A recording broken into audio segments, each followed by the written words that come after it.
We're supposed to work hard and not be lazy or dependent on others. In 2 Thessalonians 3:10, Paul tells the church that those unwilling to work will not get to eat. Now, he's not talking about those who are unable to work. God calls us to take care of those who need it. He's talking about those who are unwilling to work. He continues in verse 11 to describe such people as living idle lives.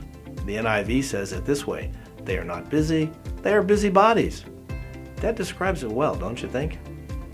In Colossians 3:23 and 24 we read, "Whatever you do, work at it with all your heart, as working for the Lord, not for human masters, since you know that you'll receive an inheritance from the Lord as a reward."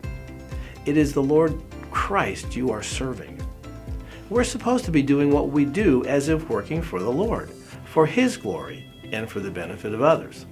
So whatever we're doing, whether it's business work, ministry work, community work, family work, whatever it is, we should keep the perspective that we're working for the Lord, not for man, not for ourselves. The employee is supposed to be a diligent worker with a right heart and a right attitude. And so is the boss. If you're an employer, you're held to an even higher responsibility for how you serve your employees by being a good leader, as we studied a few weeks ago. The boss is supposed to care for his or her employees in the same way Jesus cared for those He served.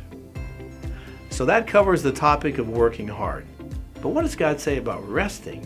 Is there a time and a place to rest from work? Absolutely.